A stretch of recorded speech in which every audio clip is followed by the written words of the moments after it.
But the heavenly things, zagombaga kwezwa n'ibimasa n'imfizi, ariko ibyo mu ijuru uwavuye mu ijuru niwe wari ufite DNA yaho, wagombaga gusubirayo akaheza. Hallelujah, hallelujah. Kuko nde Christ. Ni Mose bavuga? Did they say Moses? No. Ni Mikayeli? Are they talking of Michael? Lucifer? Who? Kuko Kristo atinjiye ahera haremwe n'injoki, hasuraga hahandi hukuri, aho ukuri ni mu ijuru, ngo ahubwo yinjiye mu ijuru bwaho kugira ngo none ahagarara imbere y'Imana ku bwawe. Amen. Hallelujah. Hallelujah. Uyu mwanya Yesu agaze imbere y'Imana. Right now Jesus stands before God.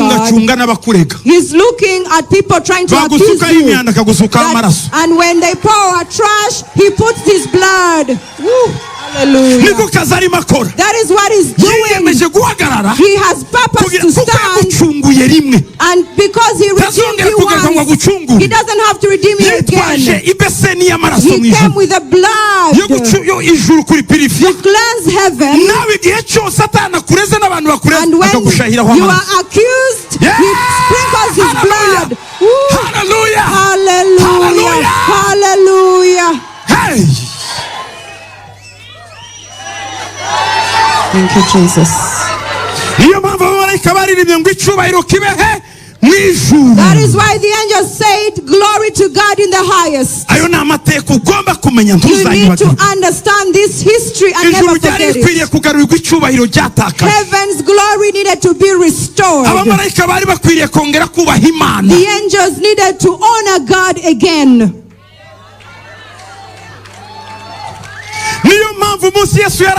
That is why when Jesus was done, he said, every knee will bow, every tongue will confess. From that day, even the dragon and the demons, they always bow and their tongues confess. Read the Gospels. Demons speak. They say, we know you're Christ, the loving child of God.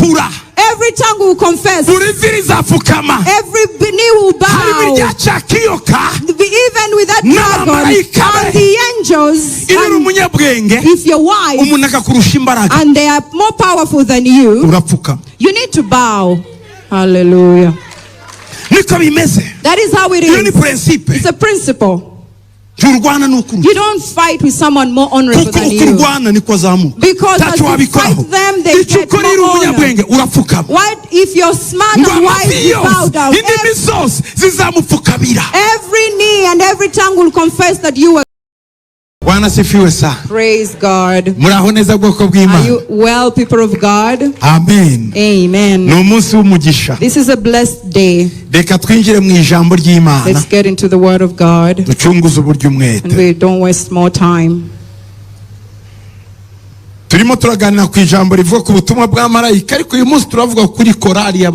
We are speaking under the word, the angelic message, but specifically today, the angelic choir. The angelic choir. In Luke chapter 2, from 8 to 15. Muri icyo gihugu harimo abungeri bararaga kugikumba bahindana kurinda umukumbi wabo, nuko marayika w'umwami Imana abahagarara iruhande, ubwiza bw'umwami baragirana bubagota impande zose. Now they were in the same country shepherds living out in the fields, keeping watch over their flock by night, and behold, an angel of the Lord stood before them, and the glory of the Lord shone around them, and they were greatly afraid.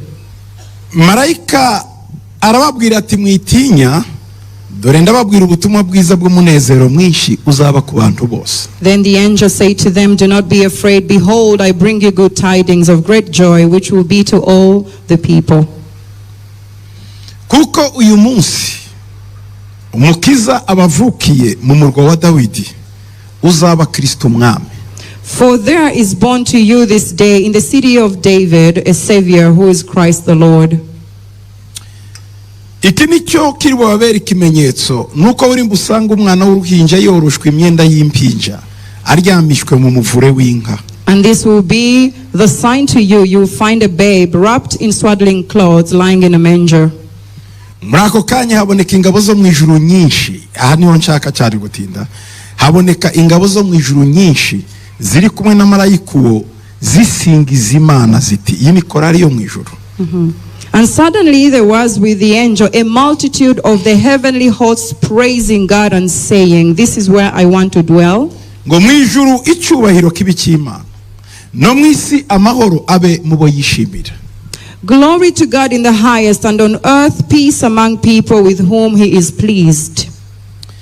Abamarayika bamaze gusubira mu ijuru abungeri baravugana bati, nimuze tujye Betelehemu turebe ibyabayeyo, ibyo Umwami Imana itumenyesheje. Amen. So it was when the angels had gone away from them into heaven that the shepherds say to one another, "Let us now go to Bethlehem and see this thing that has come to pass, which the Lord has made known to us." Niba wabonye muri Bibiliya yawe, ufite Bibiliya ni iyihe? Okay. Iyo ufite. Okay.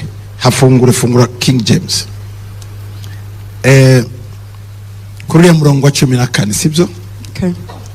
Muri New King James hari ahantu gato uriya murongo wa 14 na ukwenje muri New King James koresha iyindi version. Yeah. I read the 14. Can you read? Yeah, 2:14. Glory to God in the highest, and on earth peace, goodwill towards men. Goodwill towards men. Muri iyo version naguhaye ni iyihe? Iyi ni King James. Garura man. Okay. No. Subizaho ya yindi. Good. Glory to God in the highest, and on earth peace, goodwill toward men. Iriya yindi, garurya yindi. Iri jambo goodwill. This word goodwill. Donc n'ubushake, donc ubushake bw'abantu. It is the goodwill of men. Ariko iyi iravuga ngo whom he is pleased, abo yishimiye. Whom he is pleased. Ese abafite ubushake bwiza nabo yishimiye bifite icyo bivukanamo. So is there a similarity between those who have the goodwill and the ones he's pleased with?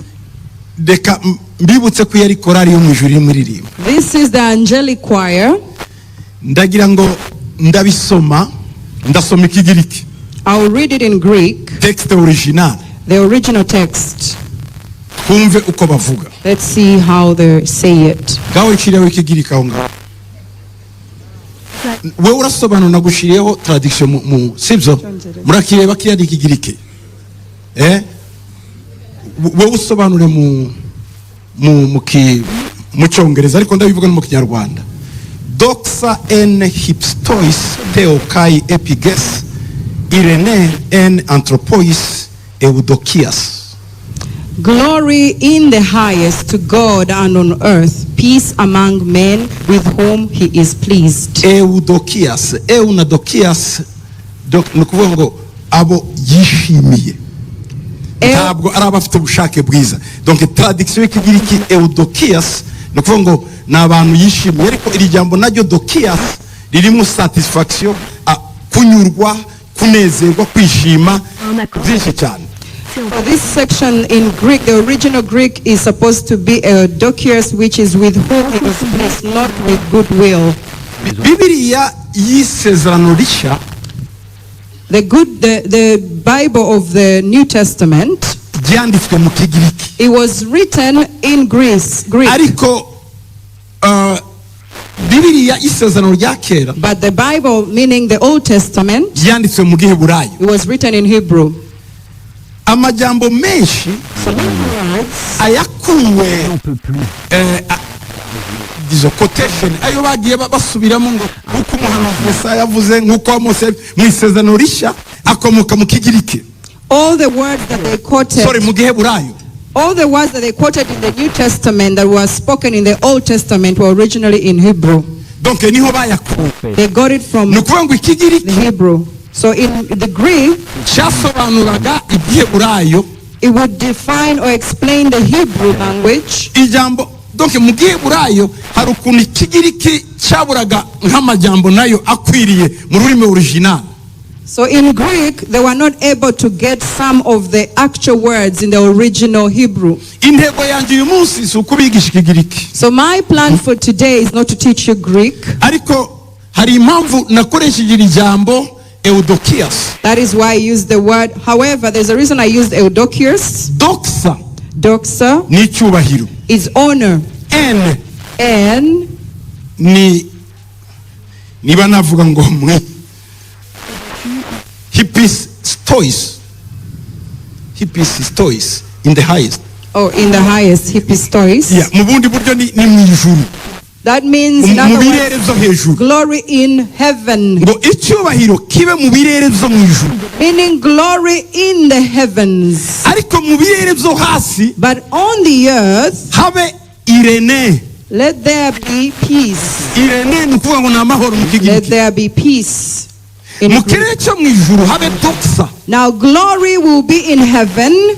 Now but they will abound peace on the earth. So among men there will be glory or pleasure among men.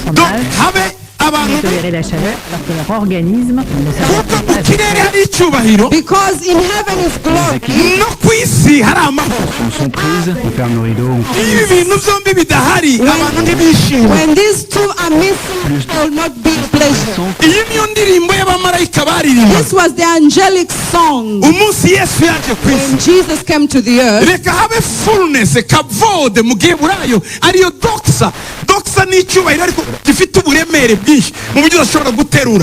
Let there be a heavy glory, kabod, which is glory that can be felt. The heavens be filled with glory. It doesn't just mean heaven, but above in the atmosphere. As you go towards heaven, let there be the glory of God. Then on the earth, let there be peace. Now men will be in good pleasure. Hallelujah. There will not be complete joy if God does not receive his glory. You will never be fully joyful if people or men are not at peace. Peace does not come because you have amassed a lot of things.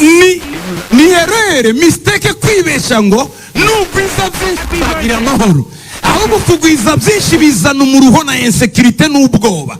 Ikizana amahoro muri wowe nuko ikirere kiri hejuru yawe kiri mu bwiza icyubahiro kavode doxa. It is a wrong thing for you to think that when you amass so much things, that's when you'll be joyful. No, because when you do that, it brings insecurity, it brings too much troubles to your life. But when you're filled with lots of glory and peace, that is when you have joy in you. So this angelic song, they follow Jesus at his birth. There are three key words. Doxa, doxa or glory. There is Irene, which is peace, and Evodia, which is pleasure. It is pleasure. We are going to speak about these three key things right now. Amen. Amen. Praise Jesus.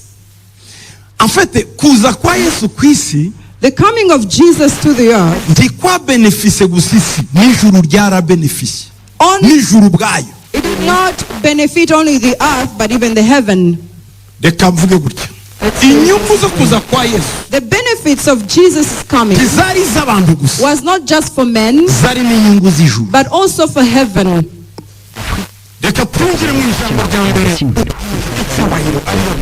Let's see what glory is. In verse 14, glory to God in the highest. mwijuru icyubahiro kibikimana mu birere icyubahiro kibikimana. In the heavens and in the highest let there be glory to God. Niki cyatumye abamarayika baririmba indirimbo? Why did the angels sing such a song? Yesu aje, when Jesus came, there was an angel that brought good tidings, but he was escorted by a choir. The song, a song normally is not just to give you morale and excite you. It is something that is prophetic that needs to move your life. So when the angels sing in heaven, their songs bring life. So as they sang this song, why did they say glory to God in the highest? Was there not glory already? We might ask ourselves. I'll tell you why. In Revelations 12, 7 to 9. And war broke out in heaven.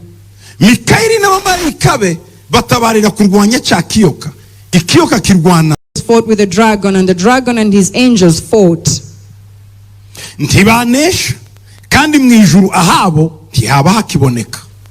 But they did not prevail, nor was a place found for them in heaven any longer.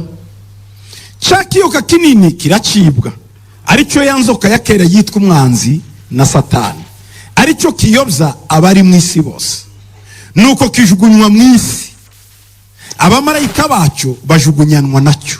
the great dragon was cast out, that serpent of old called the devil and Satan, who deceives the whole world. He was cast to the earth, and his angels were cast out with him. The book of Revelations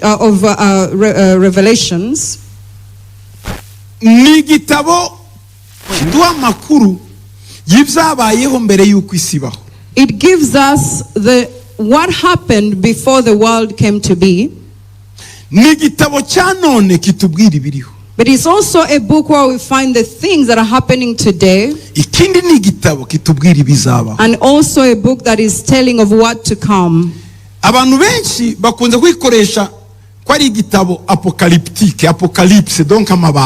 They take it as an apocalypse, meaning there are secrets or mysteries in it. When people are reading Revelation, they have this mindset that it is the things to come, that they are beyond them. But rather, it starts from the very beginning, before there was, to what is today and what is to come. So this section or part we read, it is of what has already happened. So what happened in heaven? We know this story. In the beginning of all things, God himself, in his Trinity, had a plan and created the heavenly hosts. God created them with his own word. ngo twaremeshejwe n'ijambo ryayo, twaremeshejwe amaboko yayo n'umwuka wayo. Abaremeshejwe ijambo ni ibintu n'abamarayika. I don't believe the song we sang that we were created by his word. No, we were created by God's hands, but the heavenly hosts were created by God's word. Yaturemesheje ijambo ryayo ryonyine. Ntabwo ari byo, si theology. Kuko umuntu yaremwe n'ijambo. Because man was not created by word. He was created with hands. God came and mixed the dust. But the heavenly host, he spoke and they came to be, including Satan. They were created by the Spirit and the Word, which is what God used to create the world or the earth. He spoke things into being. But for man, he created and made them. ni nayo mpamvu umuntu ari we wacunguwe, hatacunguwe ibintu.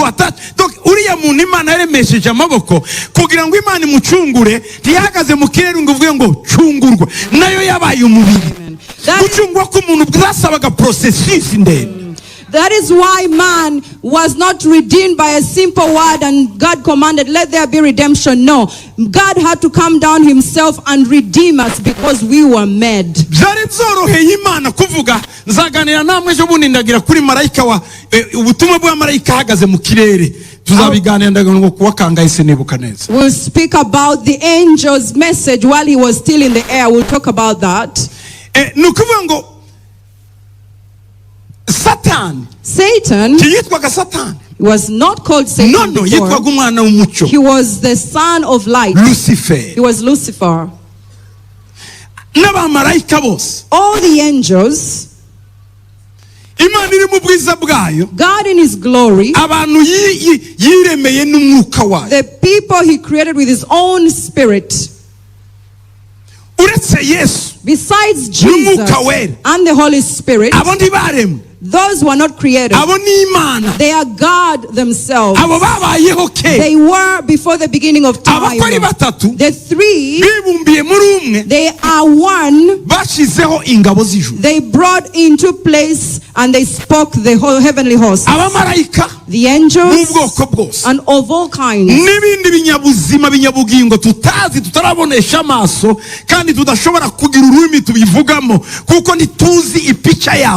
And all other living creatures that we, same person who took you to where you are today, you want to bring them down and take their glory. This is not an earthly spirit. Its origin is in heaven.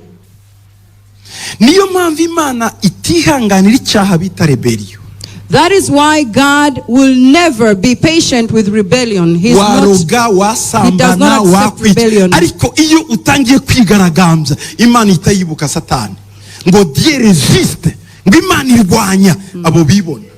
God rejects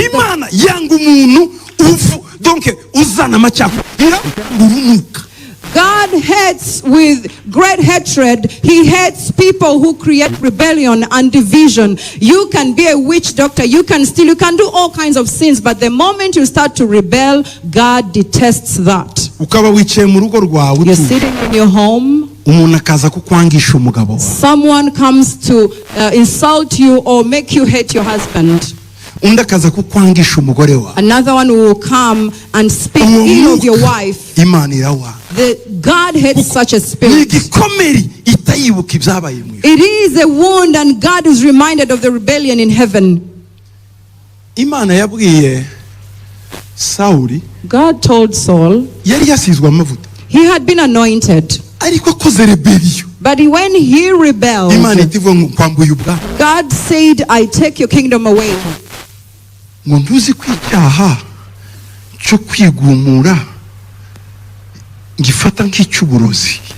Don't you know that the sin of rebellion is like witchcraft?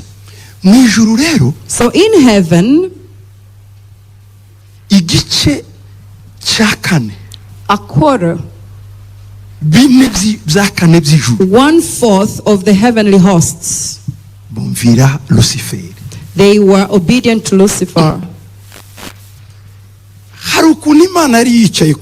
There's a way God was on the throne, and all the angels, they would go through Lucifer.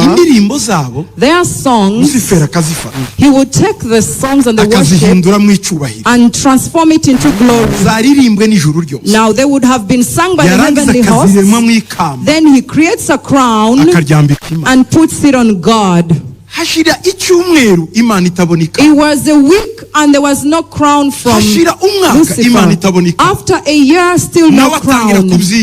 And then he would take the crown himself. He said, I too can take it all. God was quiet. When he tried to figure out what was going on in the angels, so the angels told him, but even Lucifer can be glorified just like you. He can be on the throne.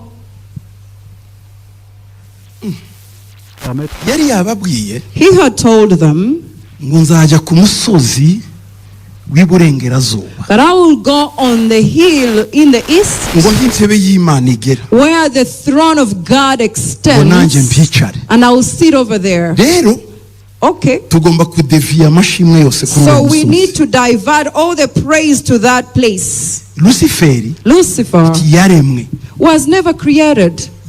baravuze abaho. They spoke him into being. Uwo mugabo ashobora kongera kuvuga akavaho, Even then he can be spoken out of being. ariko umuntu we But siko man, Imana ibigenza, that's not how God does kuko it. afite amaraso. Because he has blood, Umuntu yitwa a man is called Adamu. Adam. Adamu bivuga Adam, ngo nurimo damu, which amaraso. means the one who has blood in him. Izina Adamu mu Giheburayo ni amaraso. Dam in Hebrew means blood. Nanone Adamu Adam ni ubutaka, is dust. ubutaka burimo amaraso. So it is dust mixed with Kuki blood. wavuga gusa, So you can ugomba say, kubwica. you need to kill them. You won't just. Niyo hatandukaniye twebwe n'abamarayika That is n'ibindi bintu. how we are different from the angels and other things. Byasabaga kugira ngo umuntu acungure abantu nawe yambara umubiri. It required that for man to be redeemed, Amaraso they would ameneke. take on God would take on the image of man and shed blood. Reka nihutishe inkuru hano. Let's move faster. Muri make murabizi, So you know it well. haza igice kimwe cy'abamarayika, A part of the angels came. ni umutwe w'abamarayika It was an army of angels. bitwa Michael, They donc were, abarwanirira Imana. oh, it was an army, the ones that fight for God. Michael's Imana irababwiye God told them, Michael Michael, ati njye sinarwana no, I will not fight him. icyo kibazo kirangiza Go and, uzanzaniye raporo. go and solve that problem, because I can't fight with Satan. Bring me a report after. Ariko ikintu Satani yabashije gukora kiruta ibindi, But what Satan was able to do more than anything, ijuru ryagize cya cyubahiro Imana yari ifite the glory that was upon God, cyarahungabanye. it was shaken. Noneho bisa naho bamwambuye imyambaro Imana ngo nguze ko gusa bishoboka di. It was as though they had taken God's glory. He was made naked, and people said, the angels felt that it was possible. Iyo umuntu arimo gusenya arimo ashaka kwereka abantu ngo nawe uri nkabo. When someone Iyo niyo ibitse philosophy behind uri nkabo. When someone is trying to destroy you and speak ill of you or slander you, they are trying to bring down your glory to make you just normal like others. Umuntu avuga ngo uriya ni umwubatsi ukomeye. See, that's a great architect or builder. Iyo ushatse kumumanura When you want to despise them, uravuga ngo buriya yize ku Mana wabo ntibaryaga.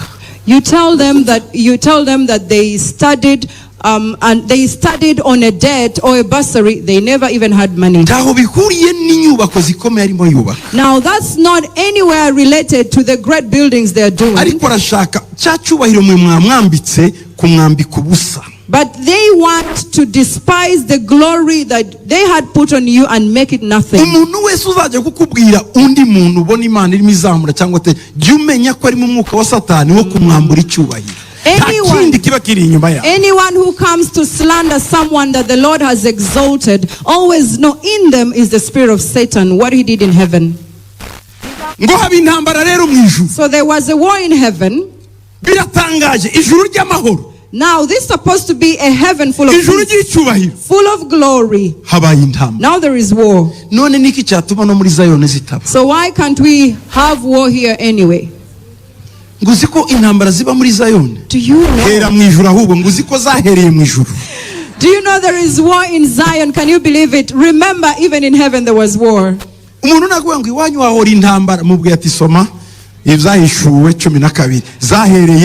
If someone says there is always wars in Zion, tell them read Revelations 12. It started in heaven. There is no miracle. If there is no miracle, if there is conflict in your home, there is no miracle. The The worry would be if it dwells there for too long. But there is always wars in and battles coming out. There will be peace and battles will come too. That is life.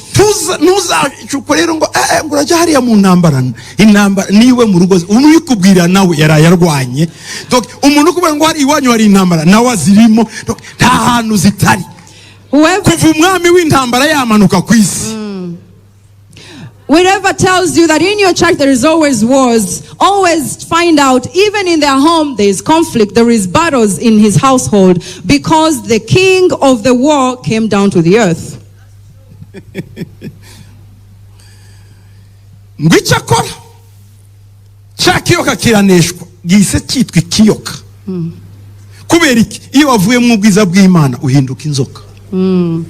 But they did not prevail.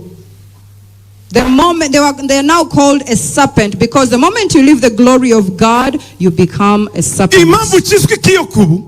The reason why they are now called a serpent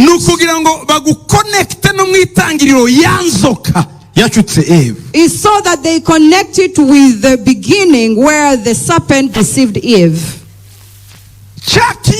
The serpent of old, the dragon was cast out.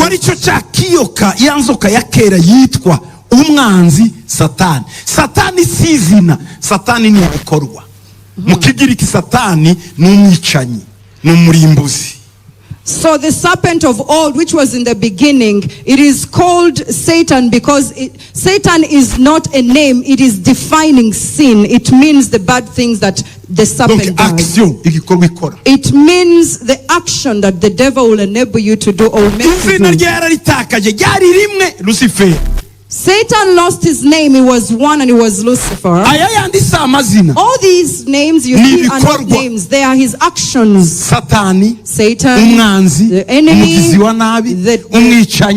murderer, the destroyer. These are words defining his actions, which were called after him, because the world had no name for him. The one who is cast out has no name. They never called the other son a name. They called him a prodigal son. Do you know his name?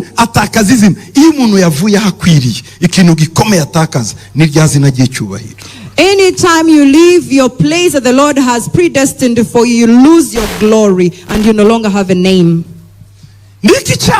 So what happened?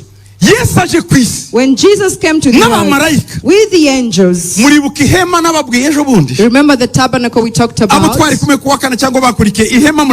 You remember the tabernacle we spoke on Thursday? It's not easy to hear it. The priest would come once a year to the Holy of Holies, between the seat of mercy and between the two cherubims, and then you sprinkle blood, and the entire year there will be peace,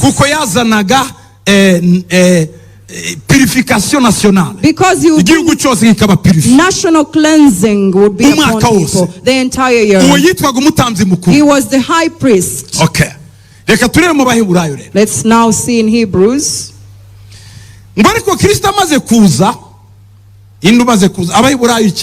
Hebrews chapter 9, 11 to 12.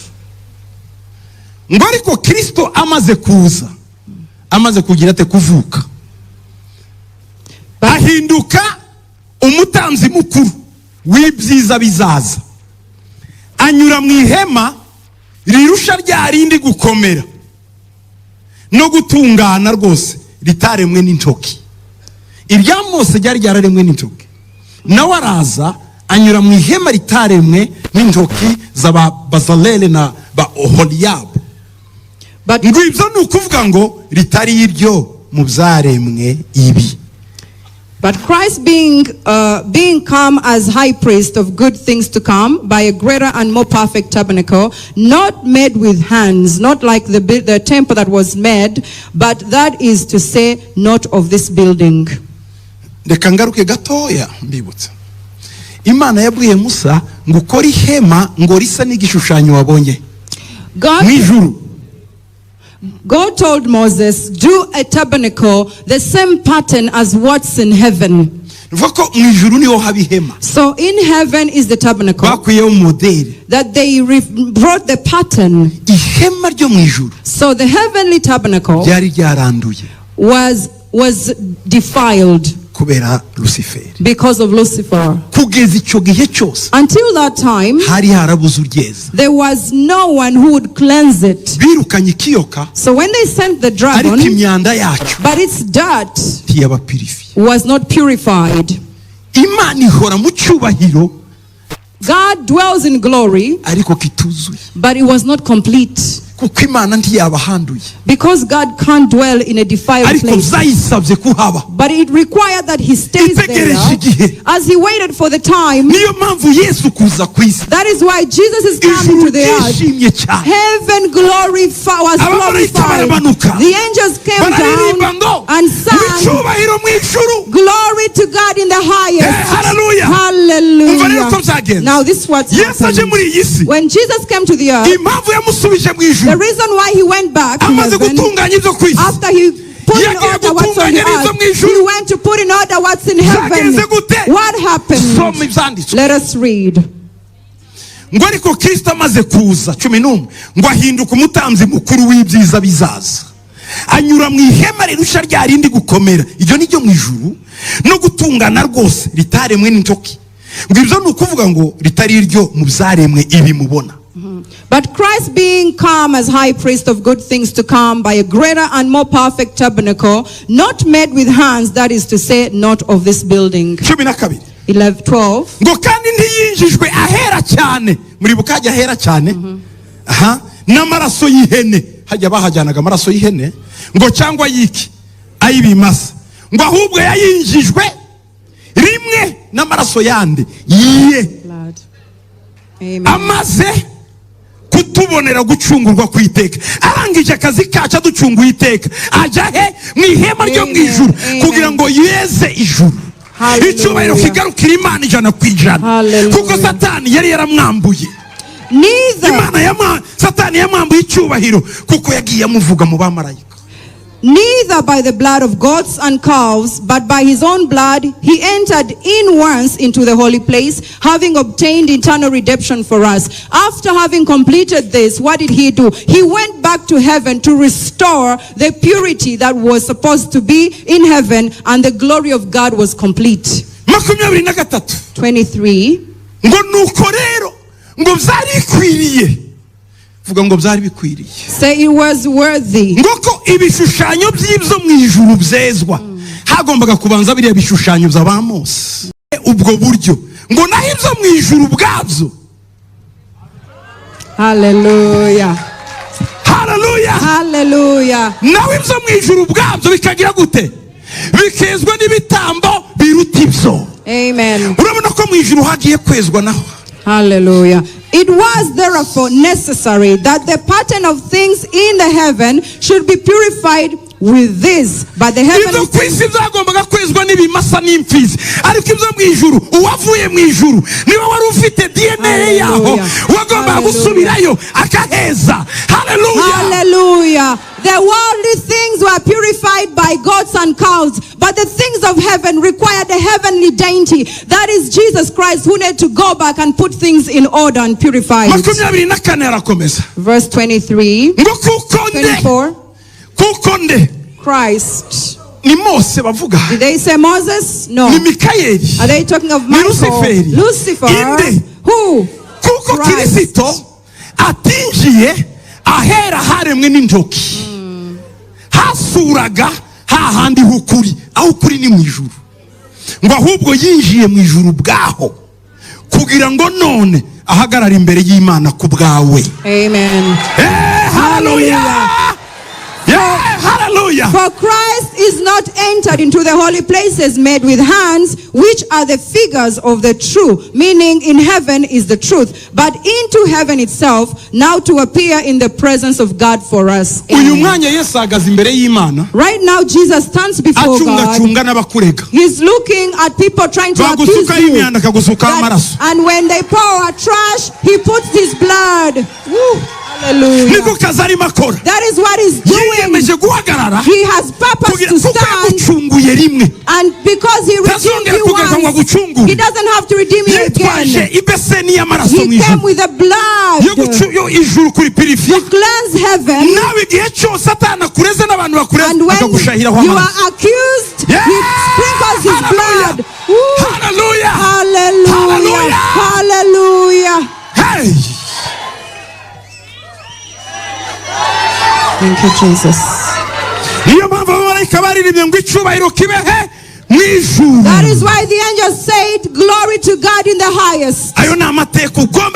You need to understand this history and never forget it. Heaven's glory needed to be restored.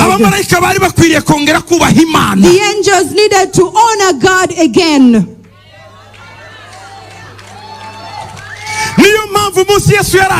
That is why when Jesus was done, he said, every knee will bow, every tongue will confess.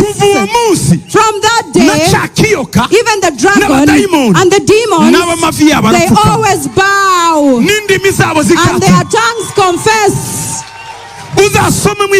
Read the Gospels. Demons speak. They say, we know you're Christ, the Child of God. Every tongue will confess. Every knee will bow. Even with that dragon and the angels, and if you're wise and they are more powerful than you, you need to bow. Hallelujah. That is how it is. It's a principle. You don't fight with someone more honorable than you. Because as you fight them, they get more honor. What if you're smart and wise, you bow down? Every knee and every tongue will confess that you are God. Let's go to the second one. Peace. Say peace.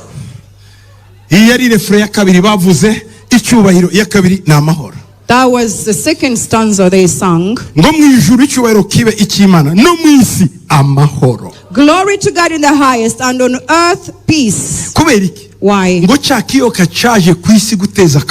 Because that dragon came to bring confusion in the earth. The son would hate the father, the wife hates the husband, and the son will hate the parents. Siblings will fight. There will be swords everywhere. There will be battles and wars. The dragon made division among people, and it's still doing it. You can't lose your peace, your peace in your heart, because you slept hungry. You don't lose your peace over hunger. The one great thing that takes your peace is because you don't speak well with your neighbor or with your spouse. You may eat. You can go and ask for food from the neighbor. But if you can't speak to your spouse, where will you go? Brethren, we need peace. There are wars in every place. Wars in every place. And it came down. Those who learned about Roman history,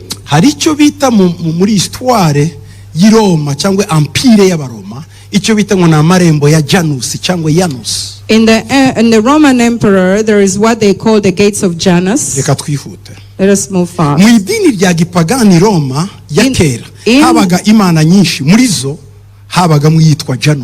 So in the Roman pagan religion, there were many gods, and among them was Janus.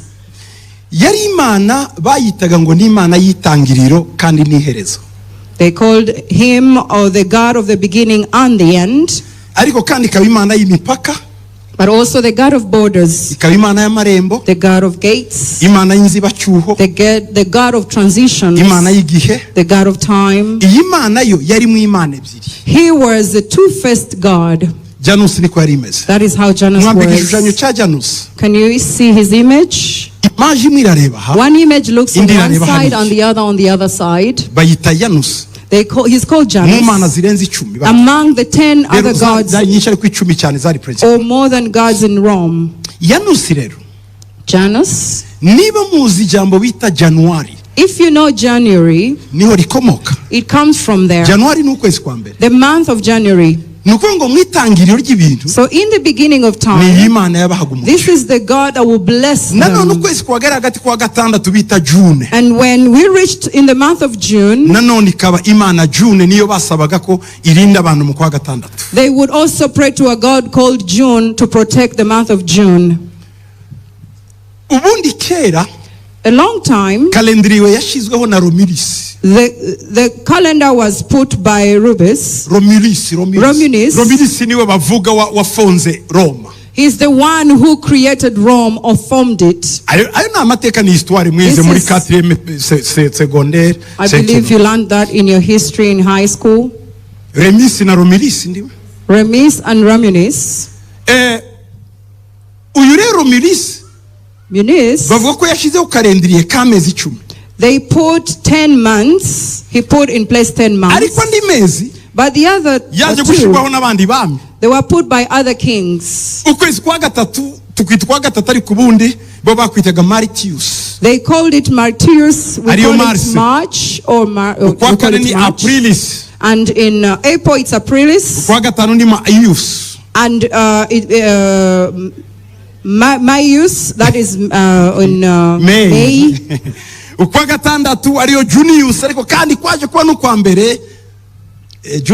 June is called Junius. And in September is Quintilis. Then they turned around.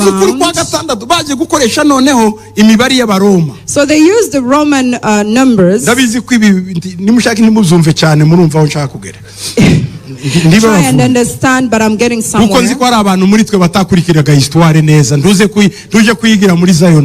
Some of you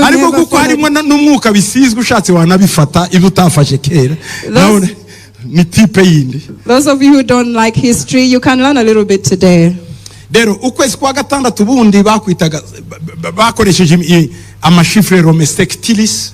used Roman numbers and they called it sectiris. In September it was called September. They used October in November and December. That is not true, however. September is 7, which is July. October, which is octave, is August, but we call it October. It's octave, which means 8. December is decimal, which is 10, and we call it December, the 12th month. It was turned around. Why? They took the first 2 months, January, February. Who are their gods? And because Janus was Alpha and Omega.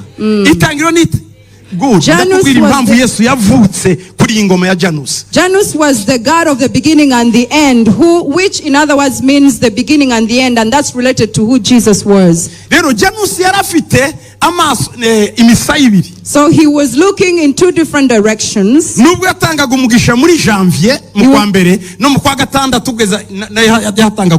He would bless in January and also bless in June. There is a duality. There is God and man. How God came as God but as man. Now this is what God was. Why did they add the 2 months? It's when Julius Caesar, he said, among these months, what am I going to be called after? You need to put me somewhere. They found where to put him, and they put him in July. So September moved to September. And they pushed in July after Julius Caesar. His successor was Augustus. He said, I want to be somewhere. So Augustus was put in August. Now the months became 12. And it was complete. Because they were also taken as gods.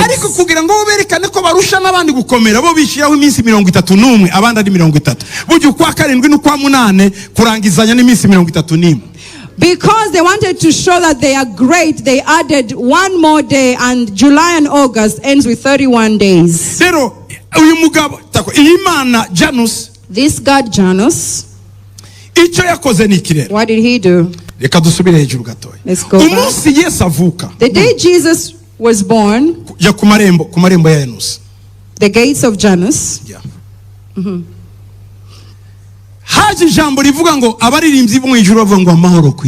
There came a word that says, glory to God in the highest and peace on the earth. So the Roman emperor,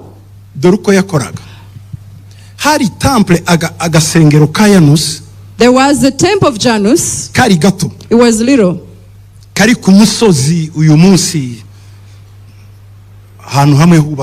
It is on a certain hill today. Do not think ahead of me. I didn't say anything. It's your heart imagining.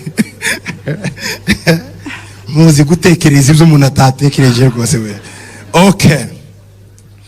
Amarembo y'urusengero rwa Yanusi, aya marembo yafungwaga mu gihe cy'amahoro. These gates of Janus, or at the temple of Janus, would be closed in the time of peace. Agakingurwa mu gihe cy'intambara. And they are opened in the time of war. Kuko Janus, because Janus yari imana y'intambara iproteje, was a god of war and protection. Yesu aje kuvuka. So when Jesus came to be born, he was born amarembo ya Janusi yose afunze. When the gates of Janus were closed. Ampire y'Uburoma yari igize amahoro ivuye mu ntambara y'imyaka magana. 400 years of war. Imyaka magana 400 years. Intambara ya nyuma bayikoreye muri Carthage muri Tunisia. They had the last war in Carthage. In Carthage. Nukuvuga ngo Africa. That was in Africa. Nizo zari puissance ebyiri zikomeye. They were the great powers at the time. Rome and Carthage. Baja kunesha. So they went and overcame. Bamaze kunesha. When they were victorious. Niyo bita ngo ni intambara ya Punic. That is the Punic War. Donc mu kinyejana cha mbere yuko Yesu avuka cha 240. In 240 BC. Donc bararwana baja gutsinda Carthage. They fought and overcame Carthage. Ico gihe uwitwaga Manilius Torquatus aja kuri Janus ku marembo arayafunga. Aravuga ngo amahoro aratashe muri empire ya Rome ntituzongera kurwana. At that point, Manilius Torquatus came and locked the gates and said, now we have peace, we will not fight anymore. Nubwo babivuze muri ubwo buryo. Even if they said it that way, nico gihe umwami w'amahoro yavutse. That is also, it coincided with the birth of the King of Peace. Marembo akizwe. When the gates were closed, abamarayika bararirimba. The angels sang ngo amahoro kwisi. That peace on the earth. Kuko empire yari tegetse isi. Because the empire that was ruling the world were the Romans. Yego. Yeah. Amahoro y'uyu mugabo wamanutse ava mu ijuru. So the peace of this man that came from heaven atandukanye n'amahoro is different from the peace y'abami bariho nk'aba Auguste Tiberia, kuko Yesu yavutse ku ngoma ya Auguste Tiberia, that were ruling at the time like Augustus Tiberius. Amahoro yabo, their peace yarayisi, was of the world. Ariko hari haje But then came the King of Peace. He is the Lord Jesus. Heaven sang that peace unto the earth, the peace on the earth, peace on the earth. Peace has come and be in your house. Let it be with your children. So the gates of Janus were closed. The gates of hell are closed. So that peace will abound. The King of Peace, the King of Peace was ruling. Let him come to your home, to your heart, to your workplace. Then God will find pleasure in us. God will delight in us. Then God will find delight in us. Amen. Amen. That will become God's delight. Let the glory of God be restored in your home. Your peace be in your home. And God will find pleasure in you. Conclude in Proverbs 8:31. This is Jesus speaking.